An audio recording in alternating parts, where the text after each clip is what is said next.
नमस्कार दोस्तों, कैसे हैं आप लोग। मैं हूं आपका दोस्त भरत और लेकर आ चुका हूं एक और शानदार सेशन। तो चलिए शुरू करते हैं 1 मई के करंट अफेयर्स के सिलसिले को। हम चलते हैं आज के क्वेश्चन नंबर 1 पर। देखते हैं आज का क्वेश्चन नंबर हमारा 1 क्या है। क्वेश्चन नंबर फर्स्ट हमारा है, दोहा कतर में हाल ही में जो शॉटगन ओलंपिक क्वालिफिकेशन चैंपियनशिप 2024 हुई है, उसमें भारत की तरफ से रजत पदक जीता गया है। वो किसके द्वारा जीता गया है, और साथ ही जो पेरिस ओलंपिक 2024 का कोटा भी हासिल किया गया है, तो किसके द्वारा किया गया है, वो किया गया हमारी महेश्वरी चौहान द्वारा। ठीक है, तो ऑप्शन ए इसका करेक्ट हो जाएगा। महेश्वरी चौहान द्वारा जो पेरिस ओलंपिक 2024 का कोटा है, साथ ही रजत पदक जीता गया है। जानते हैं जो महेश्वरी चौहान ने दोहा कतर में जो हाल ही में जो शॉटगन चैंपियनशिप आयोजित हुई थी, उसमें रजत पदक जीता है, और साथ ही 2024 का जो पेरिस ओलंपिक कोटा है वो हासिल कर लिया है। जानते हैं फाइनल में कुल 6 व्यक्ति ही गए थे, फाइनल में कुल 6 व्यक्ति ही जाने में सक्षम हुए थे। उनमें से भी 4 व्यक्तियों को ही पेरिस ओलंपिक कोटा हासिल हुआ है। उनमें से हमारी महेश्वरी चौहान है। ठीक है, 4 में से।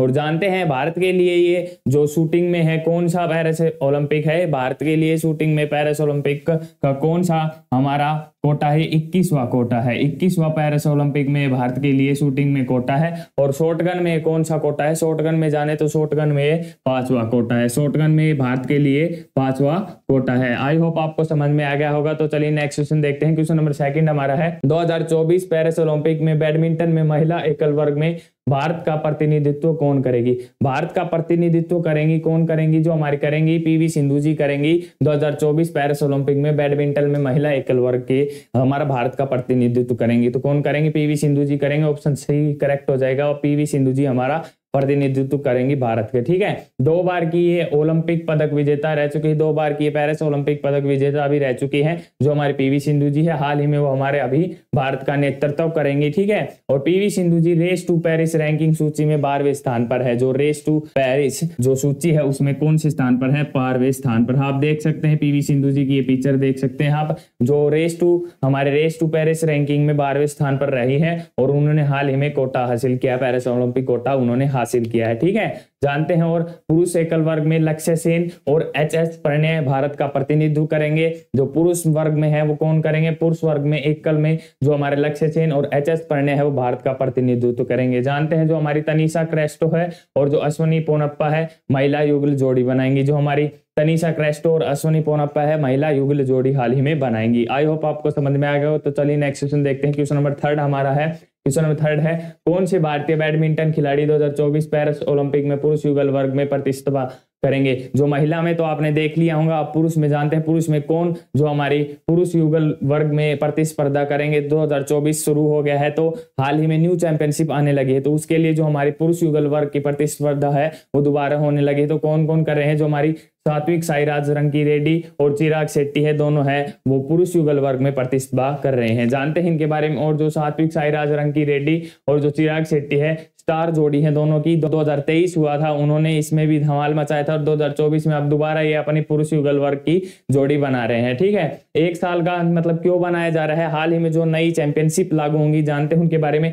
हाल ही में मंगलवार को जो कुआलालंपुर में होगा एक मलेशिया ओपन सुपर 1000 होगा। क्या होगा, जो मलेशिया ओपन सुपर 1000 हाल ही में एक और होगा, और साथ ही होगा उसके साथ ही अगले सप्ताह में नई दिल्ली में कौन सी चैंपियनशिप लागू होगी, इंडिया ओपन सुपर 750। ठीक है, वो इंडिया ओपन 750 हाल ही में नई चैंपियनशिप होगी, इसलिए जो युगल जोड़ी बनाई जा रही है इन दोनों के द्वारा। जो सात्विक और चिराग की जोड़ी है वो हाल ही में बनाई है। आई होप आपको समझ में आएगा। तो चलिए नेक्स्ट क्वेश्चन देखते हैं, अगले प्रश्न की ओर बढ़ते हैं। हमारे क्वेश्चन नंबर 4 हमारा है, एससीओ रक्षा मंत्रियों की बैठक कहाँ आयोजित की गई। एससीओ रक्षा मंत्रियों की हाल ही में बैठक आयोजित की गई है, तो कहाँ की गई है, वो की गई हमारी कहाँ की गई है, कजाकिस्तान में की गई। तो ऑप्शन करेक्ट हो जाएगा, कजाकिस्तान में जो एससीओ की रक्षा मंत्रियों की जो बैठक है वो की गई है। जो एससीओ है उसकी रक्षा मंत्रियों की जो बैठक है वो की गई है, कहाँ की गई है, कजाकिस्तान में। जानते हैं इसके बारे में। और जो कजाकिस्तान में एससीओ रक्षा मंत्रियों की बैठक की गई, भारत ने किस पर जोर दिया है, भारत ने हमारी शांति और सहयोग पर जोर दिया है। भारत की तरफ से शांति और सहयोग पर जोर दिया गया है। जानते हैं जो रक्षा सचिव हमारे हैं गिरिधर अरामा ने वहां पर नियुक्त किए गए थे हमारी तरफ से। जो रक्षा सचिव हमारे हैं गिरधर अरमाने हैं, वो गए थे। वो कहाँ आयोजित की गई थी? ये कजाकिस्तान की राजधानी है जो अस्ताना है, अस्ताना में इसे आयोजित किया गया था, कजाकिस्तान की राजधानी अस्ताना में। और भारत की तरफ से हमारे कौन गए थे? हमारे रक्षा सचिव गए थे गिरधर अरमाने, ठीक है।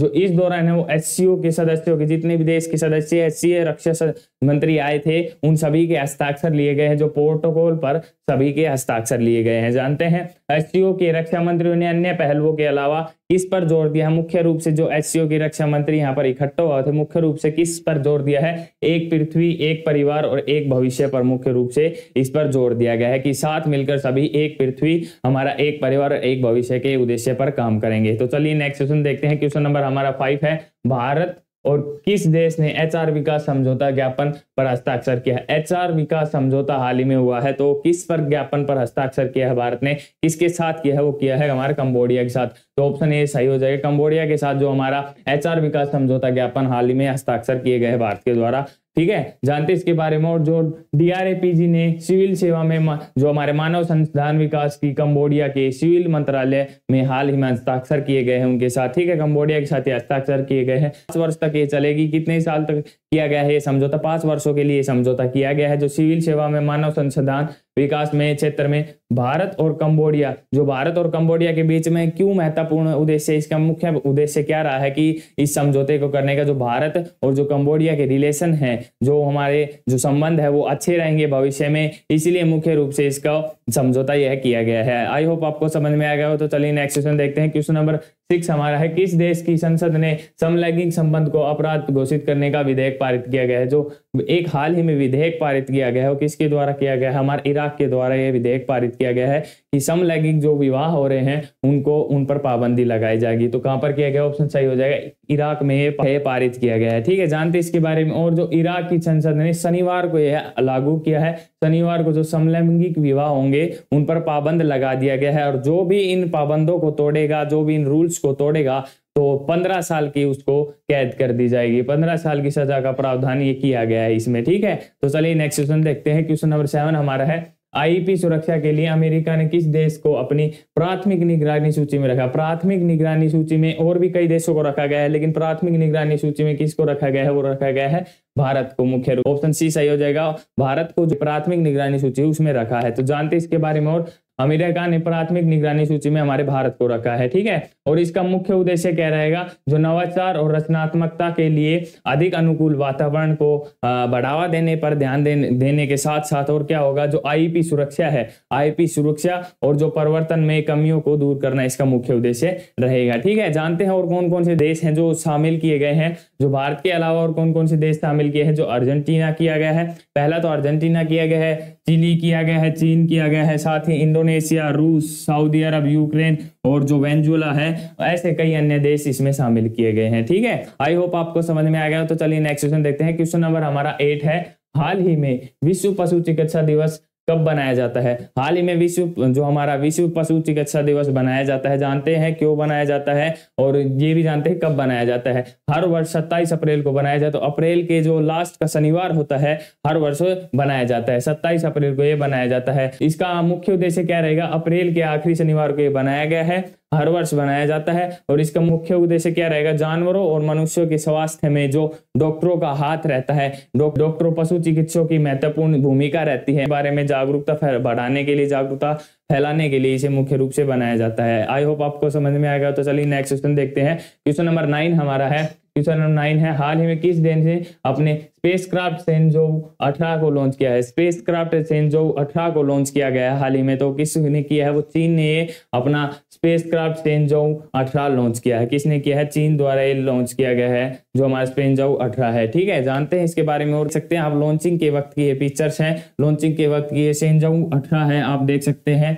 ठीक है, रॉकेट। और जानते हैं सेंजो 18 है वो दल में एक अनुभवी अंतरिक्ष यात्री भी है। सेंजो 18 उसके दल में एक अनुभवी अंतरिक्ष यात्री है जो कमांडर ये युआंगफू, ठीक है, कमांडर ये युआंगफू उसमें एक अनुभवी हमारे अंतरिक्ष यात्री है। साथ ही 2030 तक चीन का क्या उद्देश्य रहेगा? राष्ट्रीय मंगल ग्रह के नमूनों को प्राप्त करना 2030 तक का इसका उद्देश्य रखा गया है, ठीक है। 2030 तक का क्या उद्देश्य है? कि जो मंगल ग्रह के है नमूनों को प्राप्त करना इसका उद्देश्य रखा गया है चीन के द्वारा, ठीक है। जानते हैं इसके बारे में। और जो प्रक्षेपण है गुरुवार को किया गया है, गुरुवार को ये किया गया था गुरुवार को ये किया गया था। और कब किया गया था? रात को किया गया, 8:59 पे किया गया था, जो गुरुवार को रात में किया गया था। ठीक है, और अंतरिक्ष अन्वेषण में कार्यक्रम में, और ये क्या होगा कि चीन के द्वारा एक बड़ी उपलब्धि होगी, चीन के जो भविष्य में आने वाले में एक मील का पत्थर भी बनेगी। ठीक है, आई होप आपको समझ में आएगा। तो चलिए नेक्स्ट क्वेश्चन देखते हैं, हम अपने आखिरी प्रश्न की ओर बढ़ते हैं। आखिरी प्रश्न हमारा क्वेश्चन नंबर 10 है, हाल ही में भारत कैप के हिसाब से चौथा सबसे बड़ा ऋणदाता कौन बना है?